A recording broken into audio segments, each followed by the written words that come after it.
Class 10th science question bank कक्षा 10वीं विज्ञान की क्वेश्चन बैंक 2022-23 जिसमें हम आज अध्याय 1 यानी कि रासायनिक अभिक्रिया एवं समीकरण के सभी क्वेश्चन सोल्व करने वाले हैं। क्योंकि इसमें से वस्तुनिष्ठ 2 अंक के आने वाले हैं, 2 अंक का एक क्वेश्चन आएगा और 3 अंक का एक क्वेश्चन। इसमें हम सभी वस्तुनिष्ठ क्वेश्चन को हल करेंगे। रासायनिक अभिक्रिया एवं समीकरण, सही विकल्प चुनिए। पहला क्वेश्चन है, किसी रासायनिक अभिक्रिया का निर्धारण होता है जब, तो इसका आंसर होगा उपरोक्त सभी। अगला है, यदि मैग्नीशियम रिबन को वायु में दहन किया जाए तो चमकदार श्वेत लौ उत्पन्न होती है यह श्वेत चूर्ण में परिवर्तित हो जाता है। ये चूर्ण रासायनिक रूप से है, तो इसका आंसर है मैग्नीशियम ऑक्साइड। अगला है, कैल्शियम ऑक्साइड की जल के साथ अभिक्रिया किस प्रकार की होती है, तो ऊष्माक्षेपी। निम्नलिखित में से कौन सा भौतिक परिवर्तन नहीं है, तो एलपीजी का दहन। जल का विद्युत अपघटन एक अपघटन अभिक्रिया है। हाइड्रोजन एवं ऑक्सीजन के निकलने में मोल का अनुपात होता है, तो इसका आंसर है 1:1। अगला है, देर तक सिल्वर क्लोराइड को सूर्य के प्रकाश में रखने पर वह काला पड़ जाता है क्योंकि, तो इसका आंसर होगा सिल्वर क्लोराइड का अपचयन हो जाता है। अगला क्वेश्चन है कि सूर्य के प्रकाश में श्वेत रंग का सिल्वर क्लोराइड दूसरा रंग का हो जाता है। यह अभिक्रिया उदाहरण है, तो वियोजन अभिक्रिया का। अगला है 8वां, जिन अभिक्रियाओं में ऊष्मा का अवशोषण होता है उन्हें कहते हैं ऊष्मा शोषी अभिक्रिया। लेड नाइट्रेट का रासायनिक सूत्र है PbNO3 का होल्टॉइज। नेक्स्ट है, खाद्य पदार्थों का कार्बन डाइऑक्साइड और पानी में टूटना किस प्रकार की अभिक्रिया है, तो ऊष्मा क्षैपी अभिक्रिया। अगला है, निम्नलिखित में से कौन सी प्रक्रिया रासायनिक अभिक्रिया है, तो तांबे के तार को हवा की उपस्थिति में उच्च ताप पर गर्म करना। निम्न में से कौन सी एक रासायनिक अभिक्रिया है, तो बर्फ का रासायनिक अभिक्रिया नहीं है, तो बर्फ का पिघलना। सोने और प्लेटिनियम को गलाने वाले अम्ल का क्या नाम है, तो एक्वा रेजिया। किसी रासायनिक अभिक्रिया में भाग लेने वाले पदार्थ कहलाते हैं अभिकारक। ऊष्माक्षेपी अभिक्रिया का उदाहरण है जल का विद्युत अपघटन। अगला है, कैल्शियम कार्बोनेट ऊष्मा की उपस्थिति में वियोजित होकर देता है, तो कैल्शियम ऑक्साइड। जल के विद्युत अपघटन पर मुक्त हाइड्रोजन एवं ऑक्सीजन गैस प्रतिशत 2:1। जिन अभिक्रियाओं में ऊष्मा का अवशोषण होता है उन्हें ऊष्मा शोषी अभिक्रिया कहते हैं। हाइड्रोजन का योग एवं ऑक्सीजन का ह्रास कहलाता है अपचयन। अगला है, Fe2O3+2 एल्यूमिनियम से एल्यूमिनियम पर ऑक्साइड +2 Fe अणु निकल रहे हैं। ऊपर दी गई अभिक्रिया, तो यह अभिक्रिया है विस्थापन अभिक्रिया। किसी रासायनिक अभिक्रिया की पहचान है, किसी रासायनिक अभिक्रिया की पहचान है, तो उपरोक्त सभी। अगला है, कैल्शियम ऑक्साइड को जल के साथ अभिक्रिया है, तो ऊष्मा क्षेपी एवं संयोजन। अगला है, संयोजन अभिक्रिया का उदाहरण है कैल्शियम ऑक्साइड की जल से अभिक्रिया। नेक्स्ट है कि किसी रासायनिक अभिक्रिया में बनने वाले पदार्थों को कहते हैं उत्पाद। अब है हमारे रिक्त स्थान, 16 रिक्त स्थान है इसमें टोटल। पहला है,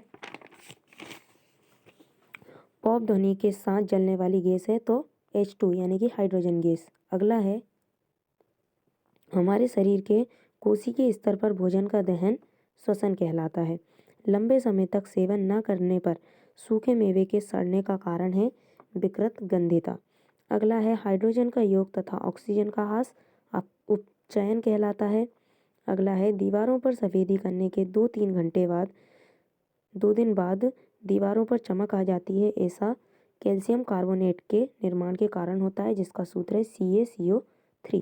अगला है, संगमरमर का रासायनिक सूत्र है, तो संगमरमर का रासायनिक सूत्र CaCO3। किसी रासायनिक समीकरण में अभिकारकों को हमेशा समीकरण के खालिस्तान ओर लिखा जाता है, तो बाईं ओर। बिना बुझे हुए चूने का सूत्र है CaO, कैल्शियम ऑक्साइड। अगला है, वे अभिक्रियाएं जिनमें ऊष्मा का अवशोषण होता है उन्हें ऊष्मा शोषी अभिक्रियाएं कहते हैं। अगला है, वे अभिक्रियाएं जिनमें अभिकारकों के बीच आयनों का आदान प्रदान होता है उन्हें आयनिक अभिक्रियाएं कहते हैं। किसी रासायनिक अभिक्रिया का प्रतीकात्मक निरूपण रासायनिक समीकरण कहलाता है। रासायनिक अभिक्रिया के फलस्वरूप बनने वाले पदार्थों को उत्पाद कहते हैं। वे अभिक्रियाएं जिनमें उत्पाद के निर्माण के साथ साथ ऊष्मा भी उत्पन्न होती है खालिस्तान अभिक्रियाएं कहलाती हैं। ऊष्माक्षेपी अभिक्रियाएं, लोहे की वस्तु को खालिस्तान से बचाने के लिए उस पर पेंट किया जाता है, संक्षारण अथवा जंग। अगला है खालिस्तान अभिक्रिया को संयोजन अभिक्रिया के विपरीत कहा जाता है, तो वियोजन को। अगला है ऐसी अभिक्रिया जिसमें एकल अभिकर्मक टूटकर छोटे छोटे उत्पाद बनाता है, कौन सी अभिक्रिया कहलाती है, तो वियोजन अभिक्रिया। अब है हमारी सही जोड़ी, लोहे पर जंग लगना। लोहे पर जंग लगना है संक्षारण। इसके बाद में है साग सब्जियों का विघटित होकर कंपोस्ट का बनना, यह है अवक्षेपण अभिक्रिया। तीसरा है संतुलित रासायनिक समीकरण, तो ये है हमारा जी वाला यानी द्रव्यमान संरक्षण का नियम। फिर है चूने के पत्थर का वियोजन अर्थात ऊष्मी वियोजन, यानी कि सेकंड वाला। पांचवा है ऑक्सीजन का योग अर्थात उपचयन अभिक्रिया। फिर है मेथेन का दहन, तो मेथेन का दहन है रासायनिक अभिक्रिया। लोहे की कील एवं कॉपर सल्फेट विलयन के बीच अभिक्रिया। सातवां इसका आएगा डी यानी कि विस्थापन अभिक्रिया। अगला है अविलेय लवण का निर्माण, तो ये होता है अवक्षेपण अभिक्रिया में। अवक्षेपण अभिक्रिया यानी कि ए वाला आएगा, और जो सेकंड वाला है उसका आंसर आई वाला होगा, यानी कि ऊष्माक्षेपी अभिक्रिया होगा, साग सब्जियों वाला ऊष्माक्षेपी अभिक्रिया। अगला है हमारा नौवां क्वेश्चन, रासायनिक अभिक्रिया में भाग लेने वाले पदार्थ, तो ये हैं अभिकारक। अगला है विकृत गंधिता से बचाव अर्थात प्रतिऑक्सीकारक का उपयोग, ये 10वां हो जाएगा एफ वाला। अब है हमारे सत्य। पहला है बुझे हुए चूने का सूत्र CaCO3 होता है, तो ये कथन पूर्णतः असत्य है। अगला है संक्षारण की प्रक्रिया अत्यधिक तीव्र रासायनिक प्रक्रिया है, असत्य। नेक्स्ट है सूर्य के प्रकाश में सिल्वर क्लोराइड का विघटन सिल्वर एवं क्लोरीन में हो जाता है, सत्य। दानेदार जस्ते पर तनु सल्फ्यूरिक अम्ल की अभिक्रिया से हाइड्रोजन गैस निकलती है, सत्य। चांदी के आभूषण पर काली परत सिल्वर क्लोराइड की होती है, तो ये असत्य है। अब एक शब्द एक वाक्य में उत्तर लिखिए, अभिकारक किसे कहते हैं, तो रासायनिक अभिक्रिया में भाग लेने वाले पदार्थों को अभिकारक कहते हैं। अगला है लोहे की वस्तुओं पर पेंट क्यों करते हैं, तो जंग से बचाने के लिए। अगला है क्या होता है जब बिना बुझे चूने में जल मिलाया जाता है, तो तेज ऊष्मा एवं कार्बन डाइऑक्साइड गैस निकलती है। FeSO4 प्लस Cu किस प्रकार की अभिक्रिया है, तो ये विस्थापन अभिक्रिया है। नेक्स्ट है ऐसी अभिक्रिया जिसमें एक पदार्थ का उपचयन तथा दूसरे पदार्थ का अपचयन होता है, उस अभिक्रिया को कहते हैं या तो उसे उपापचय अभिक्रिया अथवा रिडॉक्स अभिक्रिया, दोनों कह सकते हैं। अगला है संतुलित रासायनिक समीकरण किसे कहते हैं, तो अभिकारकों तथा उत्पादों के परमाणुओं की संख्या समान हो उसे संतुलित रासायनिक समीकरण कहते हैं। संयोजन अभिक्रिया के लिए एक रासायनिक समीकरण दीजिए, तो आप लिख सकते हो CaO प्लस H2O, तो CaOH का होल टॉइस, ये हो जाएगी इसकी संतुलित रासायनिक अभिक्रिया। संचारण के दो उदाहरण, तो संचारण के दो उदाहरण एक तो लोहे पर जंग लगना और दूसरा तांबे के बर्तन पर नीले हरी परत का आना। चांदी के आभूषण पर काली परत किसकी होती है, तो ये सिल्वर सल्फाइड की होती है। अगला है प्रतिऑक्सीकारक का क्या उपयोग है, तो विकृत गंधिता से बचाव के लिए।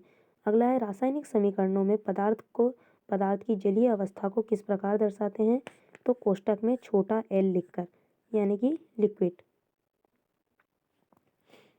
ऊष्मीय अपघटन अभिक्रिया का एक उदाहरण दीजिए, तो चूना पत्थर से चूना का निर्माण, यानी कि CaCO3 को जब हीट करते हैं तो CaO प्लस कार्बन डाइऑक्साइड प्राप्त होते हैं। अब आप इसमें देख सकते हैं कि इसमें अति लघु उत्तरीय प्रश्न दिए हुए हैं। इस वीडियो में वैसे 1 अंक के क्वेश्चन कवर करना था, परंतु इसमें 2 अंक के भी क्वेश्चन कवर किए जा रहे हैं। अति लघु उत्तरीय प्रश्न दिए हैं इसमें 25 प्रश्न टोटल, और 3 अंक के इसमें दिए हुए हैं 15 क्वेश्चन, और लघु उत्तरीय प्रश्न यानी कि 3 अंक के प्रश्न दिए हुए हैं टोटल इसमें 10। तो इन सभी के आंसर, पहले क्वेश्चन का आंसर दूसरे क्वेश्चन का आंसर इस प्रकार से है, इसके बाद में इसके आगे के आंसर हैं, इस पेज में 9 तक के हैं, इसके बाद ये 19 तक के आंसर आप स्क्रीनशॉट ले सकते हैं। और ये पूरे 25 तक के आंसर। ये अति लघु उत्तरीय यानी कि 2 अंक के सभी प्रश्न इसमें कंप्लीट हैं। इसके बाद में है आपके 3 अंक के 15 प्रश्न। तो लघु उत्तरीय प्रश्न का पहला, दूसरा, ये 6 क्वेश्चन। इसके बाद में है ये 14 क्वेश्चन। फिर ये 15वां क्वेश्चन। उसके बाद में लघु उत्तरीय प्रश्न 3 अंक के एक और अलग से दिए हुए हैं, उसमें आपके 10 क्वेश्चन हैं। तो इसमें पहला, दूसरा, तीसरा, चौथा, पांचवा, और इस पेज में है आपके पूरे 10 तक के question. Thanks for watching video.